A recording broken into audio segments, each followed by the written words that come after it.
Hello बच्चों, let's read this question. The question says, differentiate between an expanding age pyramid and a stable age pyramid. Substantiate your answer with diagrams. तो हमको यहाँ पे question पे पूछ रहा है कि एज पिरामिड जो है वहाँ पे जो एक्सपैंडिंग एज पिरामिड है और स्टेबल एज पिरामिड है, इन दोनों में डिफरेंस क्या है और हमको हमारा आंसर प्रूफ करने के लिए डायग्राम्स देना पड़ेगा। तो की कंसेप्ट इस क्वेश्चन का क्या होगा वो देख लेते हैं पहले। The key concept for this question is age pyramids. So age pyramids are those diagrams or the pyramid which help us to understand the population of any location, of any place, of any country. तो हम यहाँ पे age pyramid में दोनों age pyramid देख रहे हैं। पहला है एक्सपैंडिंग एज पिरामिड और दूसरा है स्टेबल एज पिरामिड। अब इन दोनों में डिफरेंस क्या है? पहला जो एक्सपैंडिंग एज पिरामिड है उसका नाम से हम समझ सकते हैं कि एक्सपैंडिंग मतलब इनमें पॉपुलेशन बढ़ रहा है, तो पॉपुलेशन इंक्रीजेस। और इसका नाम से पता चलता है स्टेबल एज पिरामिड मतलब population is stable, that is it remains almost constant. तो यहाँ पे ऐसा क्या हो जाता है, एक्सपैंडिंग एज पिरामिड में ऐसा क्या हो जाता है कि पॉपुलेशन बढ़ जाता है, क्योंकि यहाँ पे natality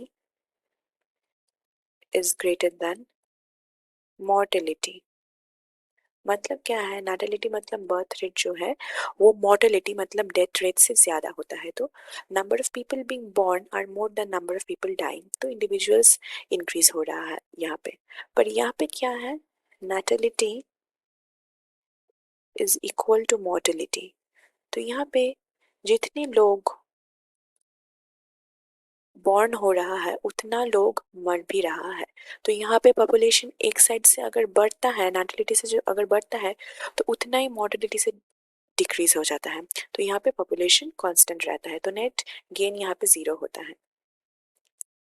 फिर और एक डिफरेंस क्या है एक्सपैंडिंग एज पीरियड में जिसके लिए उसका पॉपुलेशन इंक्रीज होता है, यहाँ पे जो होता है नंबर ऑफ पीपल जो रीच करता है post reproductive as. Post reproductive as मतलब their old age after which they cannot reproduce। तो जितने लोग पोस्ट रिप्रोडक्टिव एज में रीच करते हैं उनका नंबर बहुत कम होता है जितने लोग प्री रिप्रोडक्टिव में हैं उसमें से। और यहाँ पे जो है, यहाँ पे पोस्ट रिप्रोडक्टिव जितने लोग हैं प्री रिप्रोडक्टिव भी उतना ही ऑलमोस्ट सेम होता है, तो डिफरेंस कुछ वैसा नहीं होता है। तो अब हम देखेंगे इसका डायग्राम जिससे हम और क्लियरली समझ पाएंगे कि ये पिरामिड्स कैसे होते हैं। पहले हम एक्सपैंडिंग एज पिरामिड को देख रहे हैं। इनमें तीन स्टेप्स होते हैं। पहला वन P1, फिर P2 और फिर P3। तो यहाँ पे हम समझ सकते हैं ये एक एक्सपैंडिंग है, एक्सपैंडिंग हो रहा है पॉपुलेशन। तो यहाँ पे क्या है, ये वाला जो है ये प्री रिप्रोडक्टिव है, ये रिप्रेजेंट कर रहा है रिप्रोडक्टिव और ये रिप्रेजेंट कर रहा है पोस्ट रिप्रोडक्टिव। तो यहाँ पे हम देख सकते हैं नाटिलिटी मतलब प्री रिप्रोडक्टिव में यंग लोग जो है वो बहुत ज़्यादा है और ओल्ड लोग जो है वो बहुत कम है। तो यहाँ पे पॉपुलेशन एक्सपैंड हो रहा है because P1 is greater than P2 and P3। पर यहाँ पे क्या है, यहाँ पे एक ऐसा शेप का पिरामिड आ रहा है।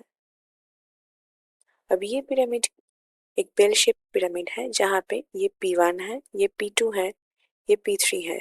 तो यहाँ पे हम क्या देख सकते हैं, P1 और P2 ऑलमोस्ट सेम है और P3 थोड़ा बहुत कम है, पर ये भी उतना कुछ डिफरेंट नहीं है। जैसे कि यहाँ पे हम देख सकते हैं P1 से P3 बहुत ही ज़्यादा है, यहाँ पे उतना ज़्यादा डिफरेंस तो नहीं होता है।